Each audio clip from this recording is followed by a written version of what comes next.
வணக்கம். உலகத்துல கிழக்குல தான் சூரியன் உதிச்சிட்டு இருக்கு. என்னைக்காவது நம்ம யோசிச்சிருக்கோமா மேற்குல சூரியன் உதிச்சா என்ன நடக்கும் அப்படின்னு சொல்லி?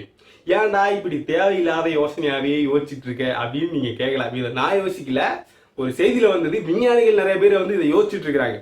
எப்படி இப்படி இந்த உலகம் கிழக்கு திசையில தானே சூரியன் உதிச்சிட்டு இருக்கு, மேற்கு திசையில சூரியன் உதிச்சா எப்படி இருக்கும் அப்படின்னு சொல்லி அவங்க யோசிச்சிருக்காங்க. யோசிச்சு பார்த்ததுல எப்படி இருக்கு அப்படின்னு பாத்தீங்கன்னா, இது ரொம்ப குரூரமான ஒரு விளைவா இருக்கு. நடந்துச்சுன்னு வச்சுங்களேன், கண்டிப்பா நம்மள ஒருத்தர் கூட உயிரோட இருக்கிறதுக்கான வாய்ப்புகள் கிடையாது அப்படிங்கறதான் தோணுது.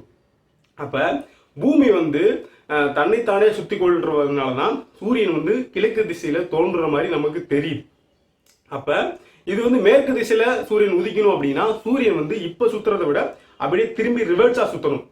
அப்படி ரிவர்ஸா சுத்துச்சு அப்படின்னா என்னென்ன நடக்கும் அப்படின்னு பாத்தீங்கன்னா, ஃபர்ஸ்ட் கடல் இருக்குல்ல, இந்த கடலோட தண்ணீர் எல்லாமே நிலப்பகுதியை ஆக்கிரமிப்பு பண்ணிடும். அப்ப பெரும்பாலும் நிறைய சுனாமிகள் எல்லா நாடுகளிலுமே நிறைய சுனாமிகள் மக்கள் எல்லாத்தையுமே அழிச்சிடும் அப்படிங்கிற உண்மையான விஷயம். காற்றின் வேகம் என்பது புயல் காற்று இதுவரைக்கும் பார்க்க முடியாத அளவுக்கு புயல் வேகத்துல இருக்கும் அப்படிங்கிற மாதிரியான ஒரு விஷயம் சொல்லப்படுது.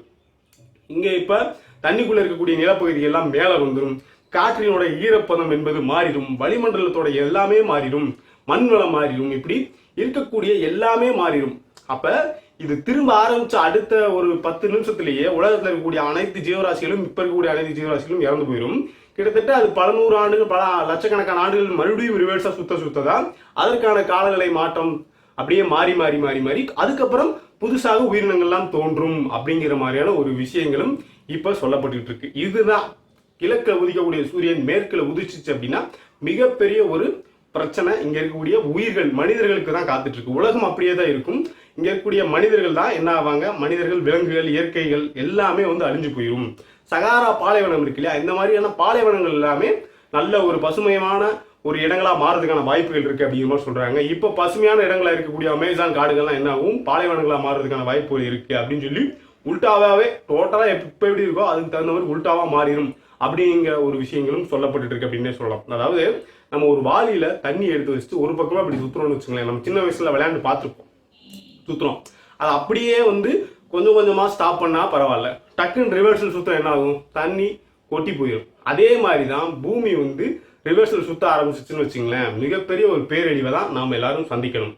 ஆனா இது ரிவர்சல் சுத்துறதுக்கான வாய்ப்புகள் இருக்கா அப்படின்னு கேட்டீங்கன்னா கிடையவே கிடையாது. இப்போதைக்கு கிடையவே கிடையாது. பல கோடிக்கணக்கான ஆண்டுகளுக்கு அப்புறம் இப்படி ஒரு நடைமுறை நடந்தா அது ஏத்துக்கலாம். இப்ப அப்படிக்கான எந்த ஒரு சாத்தியமும் இல்லை. இப்ப எப்படி சுத்துதோ அதே மாதிரிதான் சுத்திக்கிட்டு இருக்கும். இதுல எந்த பிரச்சனையும் இல்லை, யாரும் பயப்பட வேண்டாம்.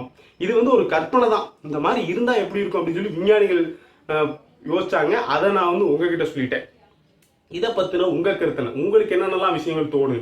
பூமி ரிவர்சல் சுத்துச்சு அப்படின்னா இனி என்னென்ன மாதிரியான மாற்றங்கள் ஏற்படும் அப்படின்னு சொல்லி உங்களுக்கு என்ன தோணுதோ அதை கீழே கமெண்ட்ஸ்ல போஸ்ட் பண்ணுங்க. இந்த வீடியோ உங்களுக்கு பிடிச்சிருந்தா இதை மற்றவங்களுக்கு ஷேர் பண்ணி விடுங்க. மறக்காம நம்ம சேனலை சப்ஸ்கிரைப் பண்ணிடுங்க. நன்றி.